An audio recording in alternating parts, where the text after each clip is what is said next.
Bonjour tout le monde, j'espère que vous allez bien. Nous allons donc procéder au tirage pluri-questions, c'est-à-dire que je vais poser les questions que vous me posez parfois ou la plupart du temps en consultation privée. On va un peu évoquer plusieurs domaines. Alors d'abord, on va évoquer le domaine financier. On va se poser la question, vais-je avoir une rentrée d'argent proche ? Rentrée d'argent qui pourrait concerner les résultats d'une procédure de succession, procédure prud'homale, voilà, d'accord? On va se poser cette question. Donc, vais-je rentrer l'argent qui m'est dû d'une succession ou d'une procédure?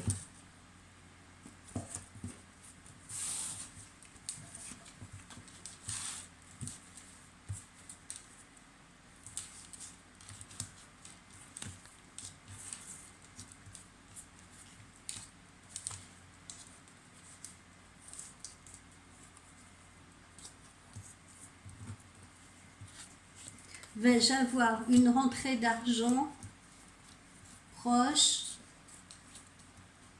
de l'argent que j'attends d'une procédure, d'une succession, d'une procédure prud'homale ou voilà, d'argent qu'on me doit prochainement.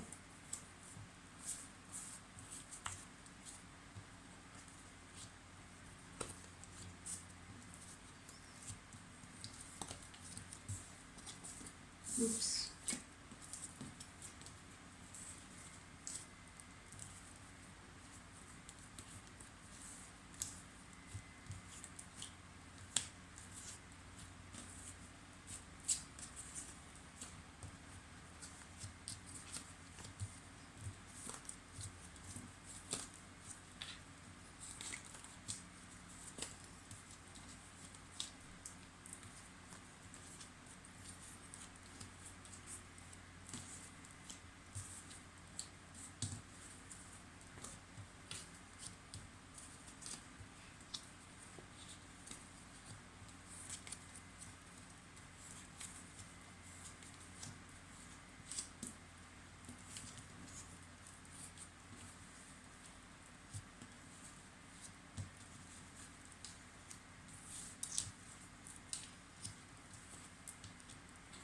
Alors, voyons.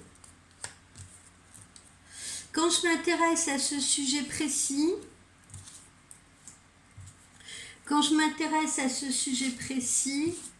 donc je m'intéresse à cette colonne-là. Quand je m'intéresse à cette colonne-là, voyez-vous, on a l'impression que voilà, il y a des complications, ça n'a pas l'air d'être simple. On aimerait discuter probablement du montant, peut-être qu'on n'est pas d'accord sur le montant à vous donner. Il y a l'air d'avoir des oppositions, si vous voulez, des contraintes, mais vous devriez obtenir des nouvelles de cela sur la période visiblement hivernale.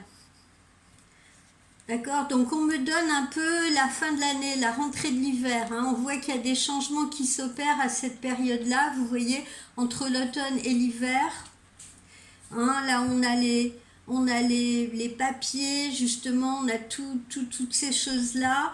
Mais, vous voyez, il y a une issue favorable, mais à mon avis, il y a des négociations. Vous voyez, il y a des négociations parce qu'on aimerait très certainement vous donner moins que ce que vous escomptez dans le cadre d'une procédure et dans le cadre d'une succession. On a l'impression qu'il y a peut-être des oppositions en face et que, comment dire, et c'est pareil, qu'on aimerait probablement qu'on aimerait vous donner moins que ce que vous escomptiez. Voilà. Moi, j'ai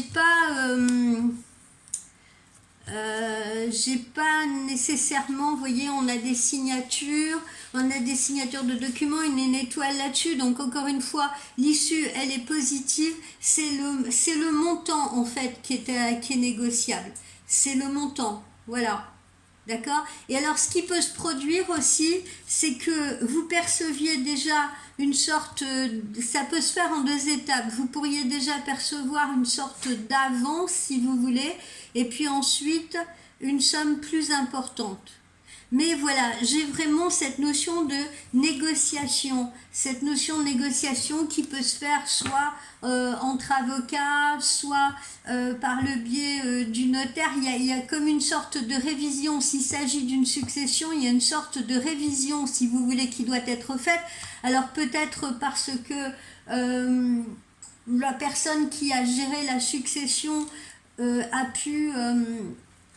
comment dire, a pu mal calculer les choses, mais voilà, on sent qu'il y a certaines complications vraiment, mais que ça devrait trouver son issue sur la période hivernale et que probablement ça peut même se faire en deux étapes, d'accord? Une étape où vous percevez une sorte d'avance, voilà, et une étape où vous pourriez percevoir la totalité de ce qui vous est dû après révision des choses, voilà, ou après négociation. Voilà ce que je ressens. Alors, on poursuit avec les divorces. On poursuit avec les divorces. Pour les gens qui sont en séparation ou en divorce, est-ce que ma procédure de divorce va avoir lieu prochainement? Est-ce que ça va bien se passer? Est-ce qu'il va y avoir des complications? Voilà, quand est-ce que tout ça sera soldé?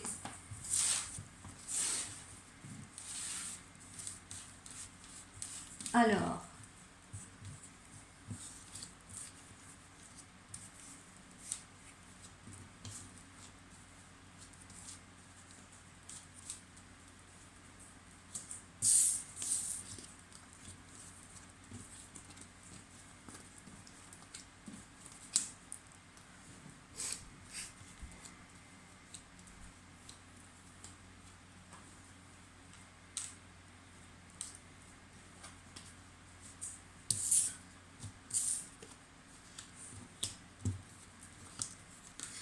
alors là aussi, voyez-vous, on a des tensions, on a de la mauvaise foi, on a des choses qui avancent, mais encore une fois sur la période hivernale, hein, donc il ne faut pas s'attendre à avoir comment dire, quelque chose qui avance avant la période de l'hiver. Et puis, il va peut-être être question d'un lieu de vie, d'une maison, d'un habitat. Il faudra peut-être s'entendre sur le fait de est-ce qu'on vend cette maison ou est-ce que je rachète la part de l'autre. Visiblement, dans ce cas précis, je sens plutôt que ceux qui ont un bien en commun, maison ou appartement, le bien pourrait être vendu. Voilà, pour que chacun récupère sa part. On n'a pas l'impression que ce soit nécessairement l'un qui rachète la part à l'autre, ou même s'il y a cette possibilité, j'ai le ressenti que la solution la plus sage serait quand même de décider de vendre le lieu de vie, parce qu'on a une cassure avec le lieu de vie pour ceux qui ont des biens en commun. Voilà, vous voyez, on a une négociation, là, on a une signature qui se fait autour du bien avec une étoile au-dessus. Donc ce n'est pas négatif, voilà. Mais il faut franchir, encore une fois, il faut franchir ces étapes de mauvaise foi, il faut franchir ces étapes un petit peu de tension, hein, comme on peut en rencontrer dans tous les cas de divorce ou de séparation. Même si les divorces sont dits à l'amiable, on a quand même parfois ça fait remonter des choses à la surface, on a parfois du ressentiment, on a des souvenirs, on a des choses comme ça, et ça reste humain, je veux dire, d'éprouver des émotions un peu parasites, un peu contradictoires, voilà. Mais globalement, la plupart des divorces se résolvent, j'ai envie de dire, entre l'hiver ou au plus tard le printemps, pour ceux qui ont engagé des procédures là récemment, et avec, à mon sens, bon, une issue positive, mais avec, à mon sens, une vente de biens. Voilà, une vente de biens. Pour ceux qui ont un bien en commun. Bon. Continuons avec les divorces et avec les gardes d'enfants.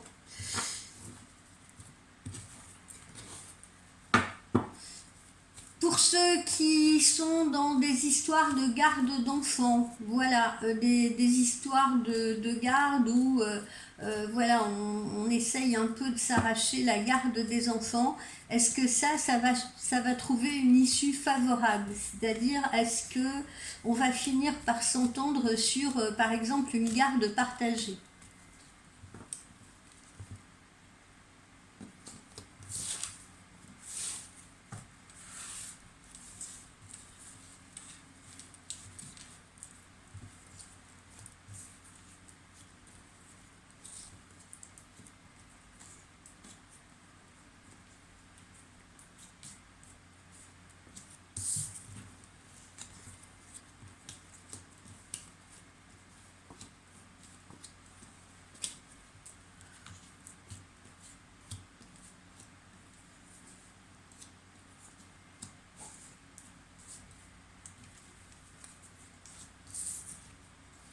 Vous voyez, là aussi c'est compliqué, hein.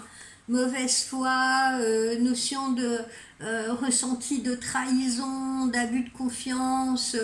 Voilà, j'ai l'impression que ça peut être très pénible, ça peut être assez douloureux euh, d'accéder, si vous voulez, à ce qu'on aimerait obtenir, à la requête qu'on aimerait initialement obtenir.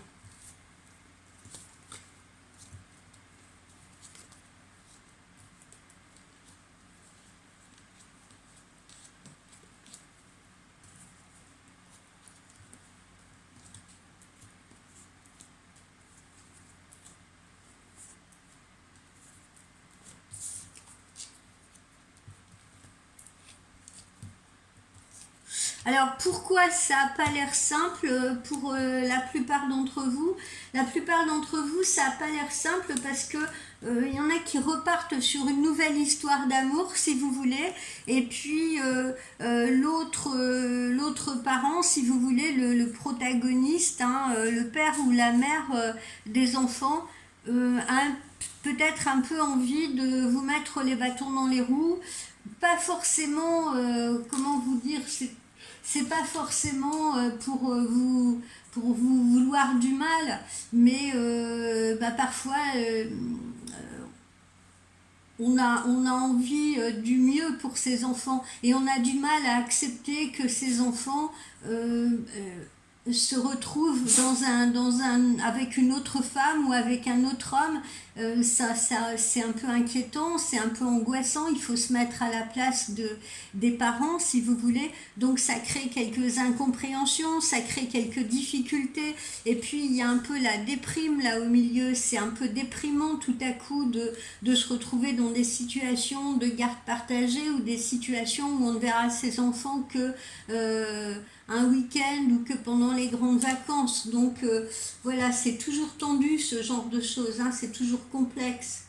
Mais bon, vous voyez, là encore, on arrive quand même à s'entendre, hein, on a un succès final. Même si parfois la requête aussi, il peut y avoir des histoires d'argent à négocier, des histoires de pension. Voilà, on doit s'entendre sur des histoires de pension. Parfois, c'est très compliqué, ça aussi. Mais bon, j'ai pas une finalité. Encore une fois, là, on a le succès. J'ai pas une finalité qui est négative en soi.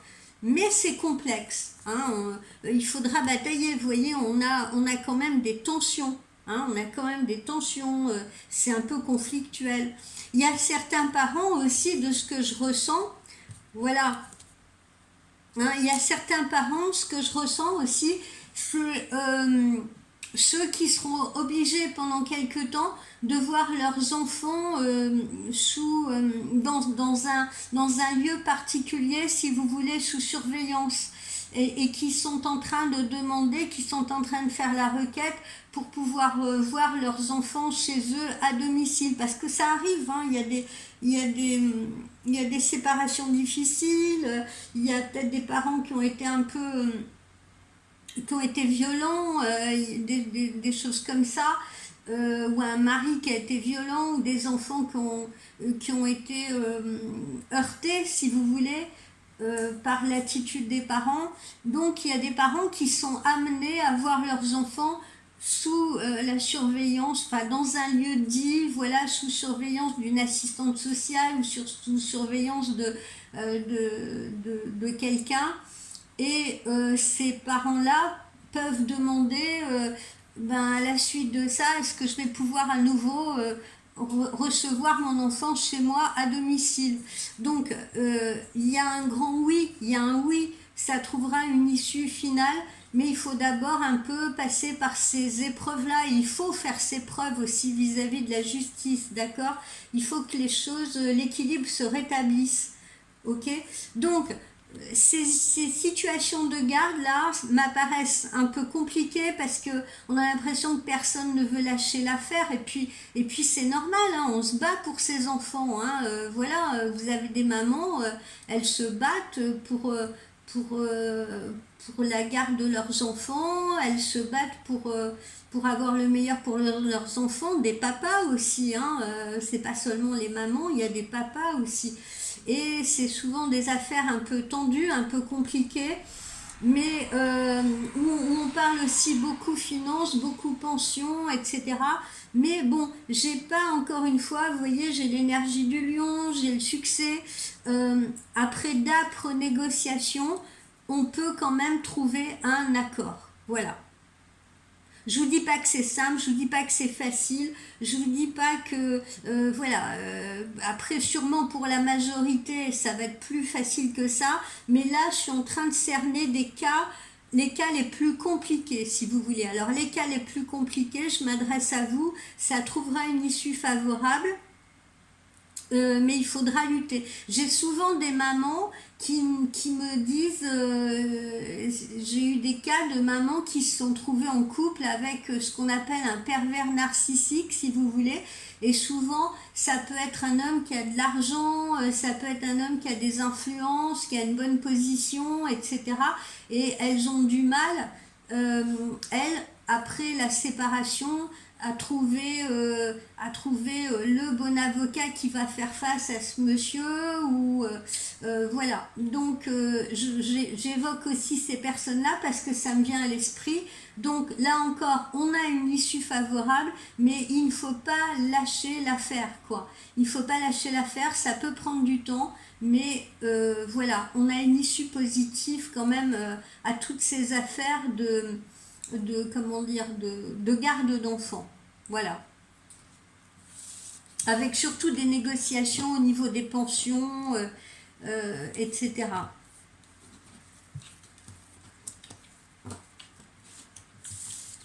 Et là où c'est le plus compliqué, là, à travers ce que je viens de ressentir, c'est pour ceux qui, à l'issue de la séparation, composent un nouveau couple avec quelqu'un, parce que, voilà, ça c'est souvent difficile à accepter, il faut l'accepter, donc il y a des étapes à franchir, il faut être indulgent, mais bon, voilà, hein, c'est comme les séparations, hein, il faut faire, comme on dit, le deuil d'une relation, mais la finalité n'est pas négative. Voilà. Après, je vous dis, les discussions restent quand même âpres, je ne vais pas vous le cacher.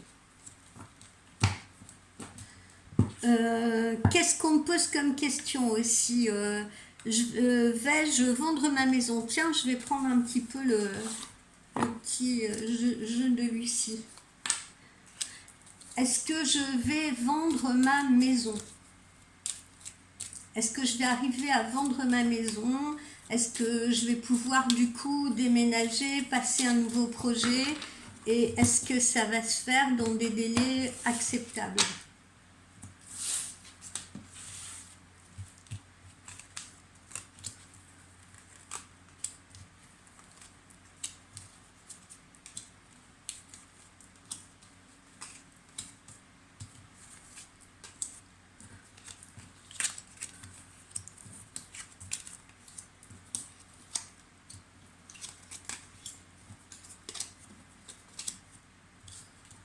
Est-ce que je vais pouvoir vendre ma maison?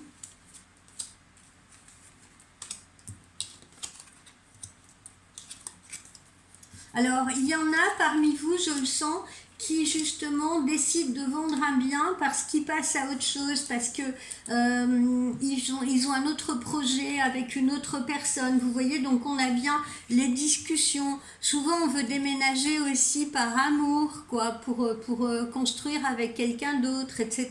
Donc on voit, on a les discussions et tout, mais ça reste très positif si vous voulez. Il y a un passage, voilà, hein, il y a un passage à franchir, il y a des choix à faire. Il y a des choix à faire. Il s'agit de retrouver une autre stabilité. Il y en a qui ne veulent pas non plus, qui ont du mal à se séparer d'un bien parce que ça correspond à des racines, ça correspond à quelque chose qu'ils ont créé, qu'ils ont implanté. Donc ils ont du mal à se défaire de ce bien. Mais vous voyez, au final, on a un accord qui est trouvé. On a une négociation, on a un accord. Ok.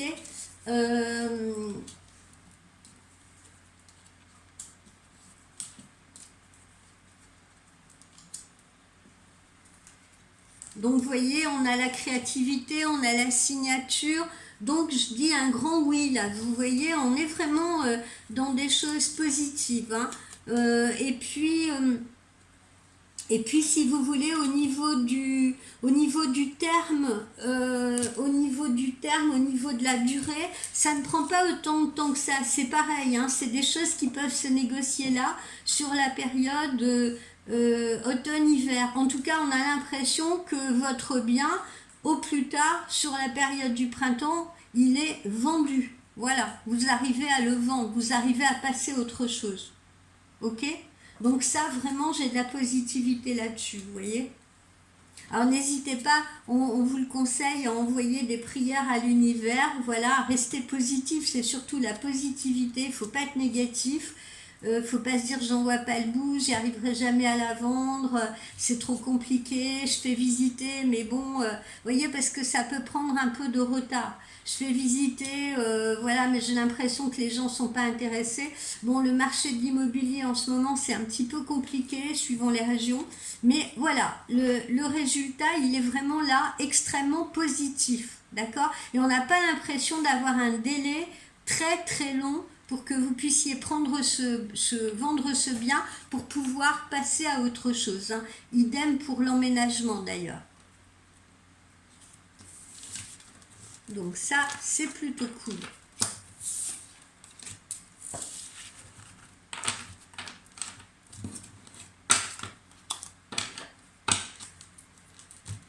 Alors, qu'est-ce qu'on me pose aussi comme question ?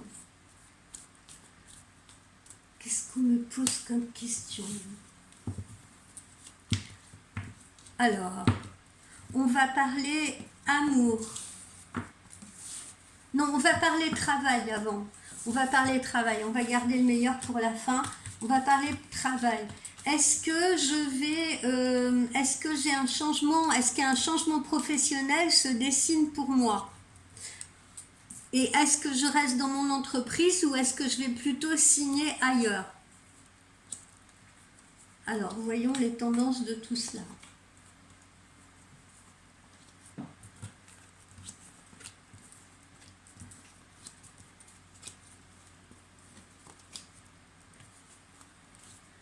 Est-ce qu'il y a un changement professionnel pour moi qui se dessine? Et est-ce que c'est au sein de mon entreprise actuelle ou bien vais-je signer un tout autre contrat?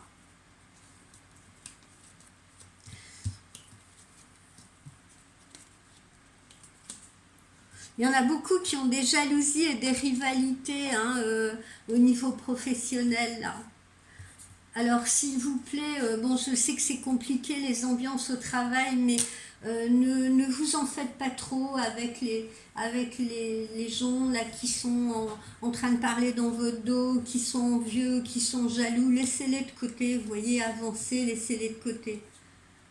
Surtout que ça ne vous impacte pas directement, vous voyez, bon ça peut vous impacter moralement, mais ça n'a pas d'impact sur votre évolution professionnelle, je vous rassure.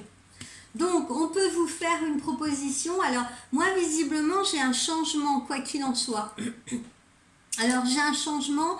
Pour la majorité quand même d'entre vous, ça peut être un changement au sein de la même entreprise, plutôt une réorganisation, une restructuration qui vous permettrait de changer de service ou de changer de locaux tout en restant dans votre même entreprise si vous voulez, mais en évoluant, par exemple en changeant de poste, d'accord? Ça peut amener aussi une reconsidération de salaire, une augmentation de revenus. Donc là, je ressens surtout des restructurations, des réorganisations, si vous voulez, qui ont déjà démarré d'ailleurs pour la plupart en été et qui sont en train de se poursuivre là sur cette fin d'année. On est dans le positif, hein, on n'a absolument pas quelque chose de négatif. Pour une minorité d'entre vous, ça sera une cassure avec l'entreprise, mais c'est vraiment une minorité d'entre vous. Pour une minorité d'entre vous, vous passerez à autre chose, il y a une cassure. Vous serez amené à probablement envisager une signature ailleurs, ou alors une reconversion peut-être, mais c'est vraiment la minorité. J'ai plutôt l'impression, vous voyez, et ça se passe là dans l'automne, hein. Mais pour une majorité d'entre vous, là on parle vraiment de restructuration. Des restructurations qui se font entre l'automne et la période hivernale. C'est positif tout ça. Vous voyez, là, j'ai pas de... Voilà, à part peut-être les rivalités, les envieux, il peut y avoir des formations, hein, formations dans le cadre justement d'un changement de poste, de service, de locaux, d'une restructuration, et on vous propose un autre poste, plus évolutif d'ailleurs, eh bien, il peut y avoir une formation à la clé ou un complément de formation. Ok ? Non, c'est bien ça. Là, j'ai rien à dire de négatif. Et puis pour ceux qui seraient à leur compte, vous voyez, c'est pareil, hein. On a possibilité d'envisager par exemple une collaboration ou un nouveau local ou quelque chose comme ça, ou un investissement dans un nouveau local, ou faire une collaboration avec quelqu'un, partager un local, investir, ça aussi c'est positif. Donc franchement, au niveau du travail, rien de négatif. Il y en a d'autres qui se verront proposer une collaboration à l'étranger ou qui auront peut-être la possibilité de travailler pour une boîte située à l'étranger ou avec une boîte située à l'étranger, voilà, ou une collaboration aussi, c'est possible, hein, ça dépend de vos postes. Mais alors le travail, là, sincèrement, c'est du positif, hein. On n'est pas comme dans les affaires de divorce ou de garde d'enfants où c'est compliqué. Là, on est dans du positif. Alors, on va passer à l'amour.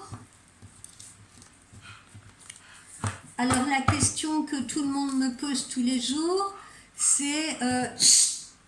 va-t-il, excusez-moi, c'est ma chienne qui commence à s'exciter, va-t-il me donner des nouvelles prochainement? Vais-je recevoir des nouvelles de lui prochainement? Vais-je recevoir des nouvelles de lui prochainement?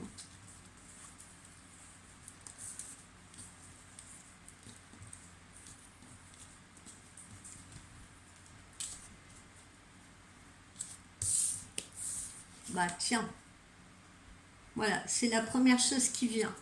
Donc oui, vous allez bien recevoir des nouvelles. Il y en a même certaines qui recevront une invitation, qui auront un visuel proche. Pour d'autres, il faut attendre la période du printemps pour que cette relation puisse s'épanouir. Il y en a qui vont se trouver avec des messieurs qui seront un petit peu des moteurs diesel, qui seront un petit peu longs au démarrage. Mais avec une évolution de relation ou une implication du monsieur plus sur la période du printemps. Ça dépend des situations. Mais là encore, j'ai pas d'aspect trop négatif. Pour d'autres, ben voilà, on retrouve nos relations un peu compliquées, nos relations tierces, nos relations cachées. Il y en a qui vont peut-être entamer une relation avec quelqu'un qui n'est pas libre. Et puis là, j'ai des cassures aussi pour certains, ou des ruptures de communication incongrues, inattendues, on ne sait pas pourquoi, d'un seul coup il ne vous parle plus, il fait 3 pas en arrière, voilà. D'accord. Donc là, on me montre un petit peu tous les cas. Bon, là, j'ai des nouvelles. Alors, pour celles qui attendent des nouvelles, qui par exemple ont un homme là qui est lent dans la communication, qui a du mal à communiquer. Alors, ne perdez pas patience parce que dès lors qu'on met les pieds là dans l'hiver, c'est-à-dire vers la fin de l'année, vers les mois froids, ce que j'appelle les mois froids, c'est novembre, décembre, ben, il a l'air plus communicatif. Là, il aura envie de se rapprocher, il aura envie de communiquer. Il va sortir, il va pas faire comme les ours, hein, il va pas hiberner, au contraire, il va sortir de sa caverne. Ok, donc j'ai de la communication. Il y en a d'autres qui sont en attente d'une relation ou d'une application et qui par exemple vont entamer une relation là sur la période automne-hiver et qui ensuite vont voir cette relation s'épanouir sur la période du printemps. Il y a aussi, comme je vous le disais, des hommes qui vont s'impliquer davantage sur la période du printemps parce que ces hommes-là auront probablement résolu certaines choses dans leur situation. Ça peut être des hommes mariés, ça peut être des hommes qui ont des choses à régler aussi sur un plan familial, et ceux-là vont s'impliquer davantage sur la période du printemps. Pour d'autres, il y a une invitation rapide là. Pour d'autres, il y a des invitations rapides à un petit repas, à se voir. J'ai envie de dire là, dans les 2 mois à venir, hein, ou octobre ou novembre. Voilà, on se voit, on mange ensemble, c'est sympa et tout. On discute ensemble, il y a beaucoup de communication, on se confie à l'autre, c'est plutôt sympathique.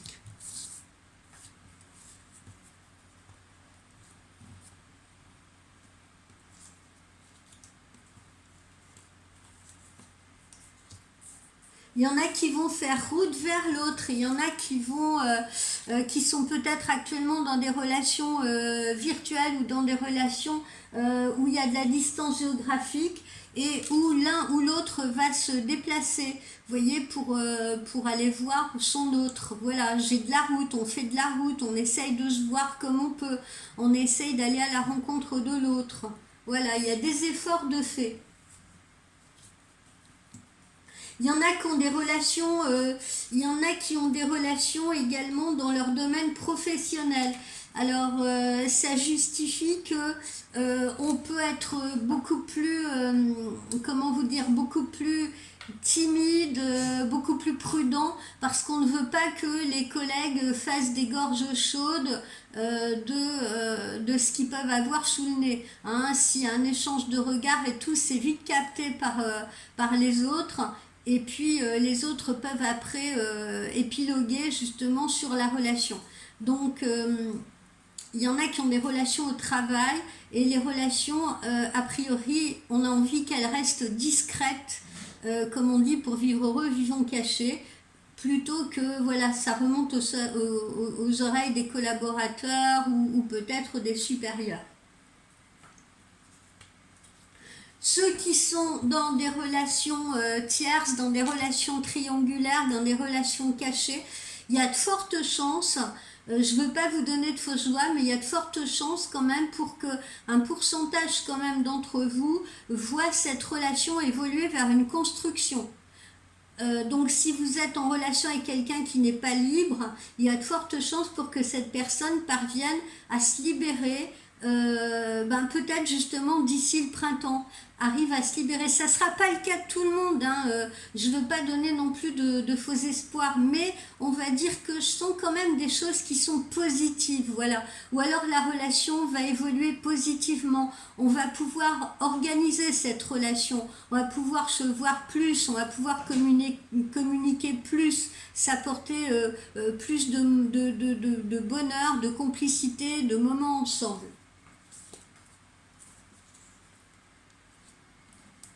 Et puis, même pour ceux qui sont en rupture de communication ou qui sont actuellement en cassure, vous voyez, on a la colombe de la paix. Donc, c'est pas forcément du négatif. Il y en a très peu qui seront en rupture définitive, hein. Même si un homme vous calcule pas en ce moment, même s'il donne pas de nouvelles, même si vous avez l'impression qu'il s'éloigne, etc., ou même s'il vous a dit oh, il vaut mieux qu'on se voit plus, ne vous inquiétez pas, il revient. Il revient. Il y a la paix, il y a la réconciliation, il y a le retour. Alors, c'est pas pour tout le monde, mais je sens quand même que dans la majorité des cas, les choses s'arrangent. Les bons sentiments ont le dernier mot. Je ne le dis pas pour vous faire plaisir. Bien sûr, il y en a qui auront des ruptures houleuses et définitives, mais c'est la minorité. Là, ça reste quand même de bon augure, hein. Là, on est placé, vous voyez, sous des bons auspices. Là, il y a l'étoile. On est placé sous des bons auspices en amour, là, en cette fin d'année. Donc ça évolue plutôt positivement. Donc oui, vous allez avoir des nouvelles. Il y en a même qui vont découvrir la maison ou l'habitat de leur chéri.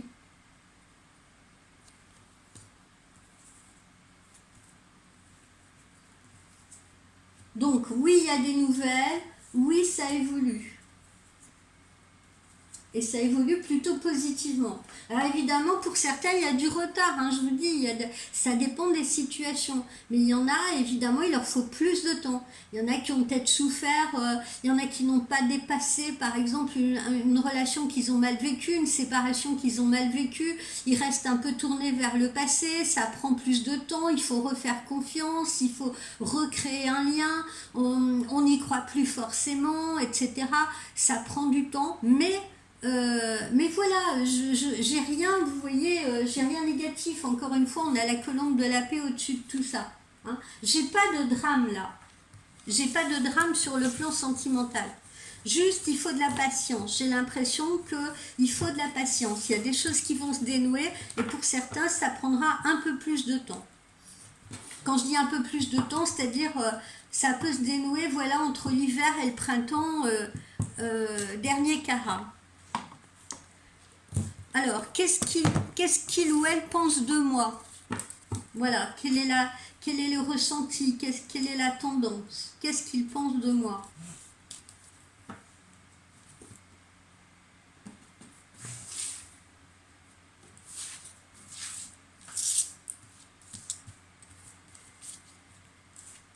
Alors ça, c'est la température, hein, que je donne, évidemment. Après, c'est individualiste, hein, c'est chacun, voilà. Mais je donne un peu la température globale, hein, comme je viens de le faire là. Est-ce qu'on est plus dans des choses qui vont être compliquées, avec des tendances plutôt négatives, comme on l'a vu là pour les gardes d'enfants, hein, où il y a des issues favorables, mais c'est compliqué, c'est long, c'est fastidieux.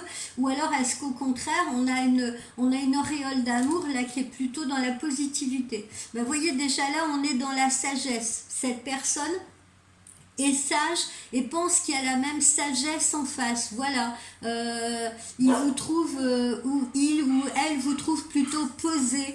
Voilà, plutôt bien dans vos baskets, plutôt posé, plutôt stable, plutôt savoir ce que vous voulez. Il ou elle vous trouve plutôt quelqu'un qui a de l'humour, qui a de la fantaisie, qui est créatif ou créative, qui est original, voilà, hein. Et on est surtout, voilà, dans la communication, dans la compréhension. C'est ce qui est sorti précédemment. On a l'impression qu'on arrive mieux à communiquer. On va franchir un palier où il y a plus de communication, une communication de meilleure qualité, hein. Donc, cet homme ou cette femme vous trouve compréhensif ou compréhensive et va faire preuve également de compréhension vis-à-vis de vous. Donc voilà, vous lui faites un effet qui est plutôt positif, d'accord? Voilà.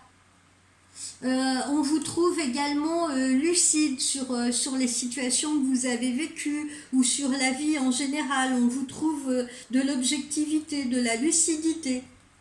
Ben voilà, hein, on vous trouve des qualités. On vous trouve généreuse ou généreux. Voilà, Pour l'autre, vraiment, là, je n'ai pas sorti de négativité, hein. J'ai pas sorti un aspect négatif. Vous avez vu, toutes les cartes sont posées en positif et on vous trouve de belles qualités. Regardez là encore.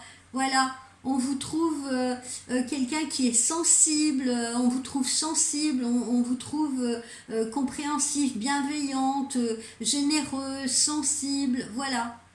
On apprécie vraiment votre compagnie, on la trouve harmonieuse. Et vice-versa, vous aussi, par rapport à la personne que vous avez en face de vous. Comment va évoluer la relation? Comment va évoluer la relation avec l'homme de mes pensées ou avec l'homme que je vais rencontrer ou la femme que je vais rencontrer? Comment va évoluer ma relation amoureuse? Comment va évoluer ma relation amoureuse?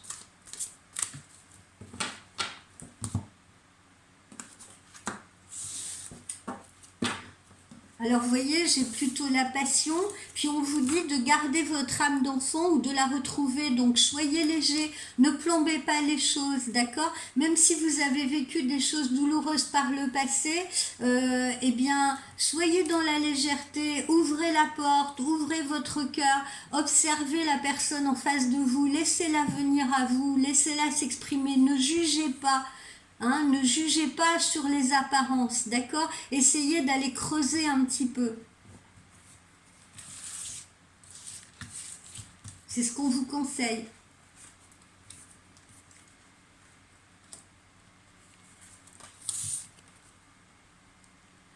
Alors, pour certains, les relations, elles vont beaucoup être basées aussi sur l'aspect financier. Pourquoi? Parce que, eh bien, il y en a qui attendent peut-être, qui donnent la priorité, voilà, à se refaire, à l'espace professionnel, etc., se refaire et tout, parce que on n'a peut-être pas trop les moyens pour l'instant d'envisager une relation, on n'a peut-être pas les moyens financiers de sortir pour aller à la rencontre de quelqu'un, on n'a peut-être pas les moyens de l'inviter au restaurant, etc. On essaye de se refaire financièrement. Il y en a d'autres, ceux qui sont en couple aussi, attention, ne mélangez pas tout. Les problèmes financiers peuvent impacter le couple, d'accord? Donc voilà, vous avez des problèmes financiers, certes, mais ça n'empêche pas de vous aimer, ça n'empêche pas de rester à l'écoute l'un de l'autre. Ok?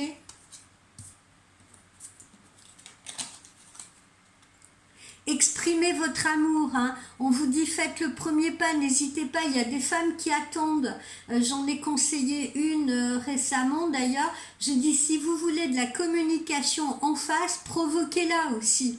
Hein. Ne soyez pas trop discrète, provoquez la communication, exprimez ce que vous ressentez.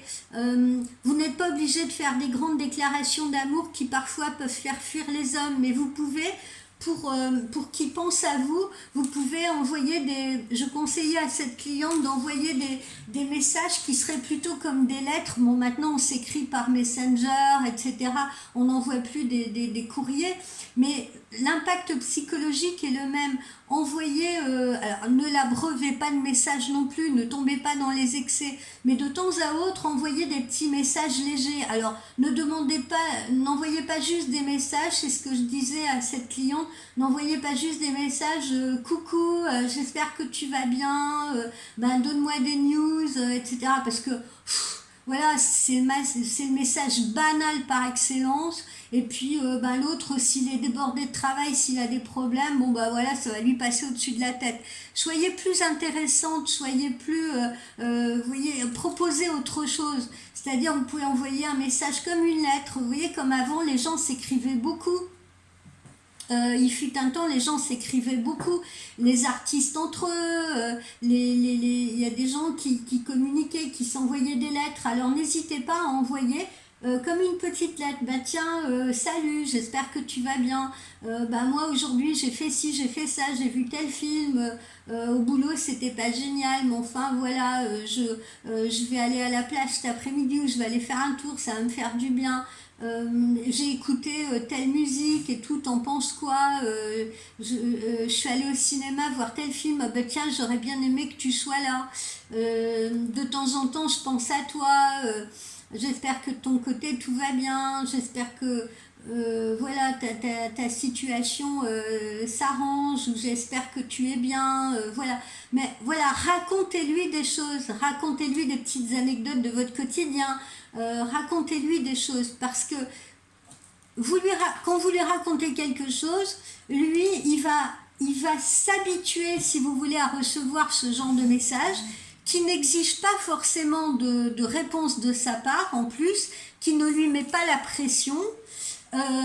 Et puis voilà, ne vous étalez pas non plus dans des grandes tirades d'amour. L'amour, ça peut être aussi ça peut être aussi partager des choses qu'on aime, des trucs qu'on a vus, des films qu'on a vus, des musiques qu'on a entendues, des choses comme ça. Ça aussi, c'est de l'amour. Voilà, l'amour, c'est pas seulement aller abreuver un homme, à lui dire « Oh, je t'aime, tu me manques, je pense à toi, j'aimerais que tu sois là, etc. » Levez le pied là-dessus et partagez plutôt des choses pour que justement il vous imagine. Parce que si vous lui dites bah tiens, cet après-midi j'étais à une terrasse de café, c'était sympa et tout, j'ai mangé un petit truc cool et tout, il va vous imaginer, ou elle va vous imaginer devant votre assiette en train de boire votre café, etc.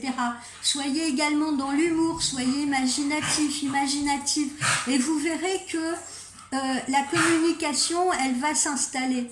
Et elle s'installera sûrement plus rapidement que ce que vous pensez, de cette façon-là. Voilà. Donc, exprimez-vous. Et puis, ne vous dites pas sans arrêt, par exemple, oh là là, bon, je lui écrirai bien, mais j'ai peur que, tant bien, je vais mal tomber, etc. Arrêtez de vous torturer la tête. Soyez plus spontanés comme des enfants, vous voyez. Exprimez-vous quand vous avez envie de vous exprimer. Et puis, pour terminer, voilà, attirez votre âme sœur. Donc, encore une fois, la méditation, la prière à l'univers, la positivité, la pensée positive va attirer sur vous la positivité. Projetez-vous, projetez ce que vous avez envie d'attirer à vous. Ok? Vous voyez, tout ça, c'est positif, quoi qu'il en soit. L'amour est bien à votre porte. Voilà. Il vous suffit d'appuyer sur la poignée, il vous suffit d'ouvrir votre cœur, il vous suffit d'appuyer sur l'interrupteur. Ok? Et puis c'est pareil, ne rentrez pas dans des schémas idéalistes, c'est-à-dire, voilà, moi j'ai envie de rencontrer tel type d'homme, etc., ou tel type de femme, alors j'écarte tout ce qui ne ressemble pas à ce que j'ai dans la tête, parce que dites-vous bien que l'amour peut aussi vous surprendre. Vous pouvez être amené à rencontrer une personne que vous n'attendez pas forcément, à laquelle vous n'auriez pas songé du tout, qui était peut-être justement aux antipodes de ce que vous attendiez. Laissez-vous surprendre par l'amour, parce qu'on peut souvent avoir justement de bonnes surprises. Voilà les amis, j'espère que toutes ces petites questions vous avez apprécié. Et puis encore une fois, si vous voulez des réponses beaucoup plus personnalisées, consultez-moi en privé, surtout que là vous avez cette promotion, la voyance à 35 € pour 30 minutes là, pendant toute la semaine, du 2 au 7 inclus. Contactez-moi par texto, contactez-moi par email pour prendre rendez-vous pendant cette période promotion. Et puis, on fera le point ensemble. Vous pourrez m'interroger directement sur vous, sur vos proches, etc. Et évidemment, on ne sera pas dans une voyance généraliste. Voilà, on sera vraiment dans une voyance qui ne touche que vous, particulièrement, personnellement. Voilà, je vous souhaite un bon dimanche soir. Au revoir, bye bye.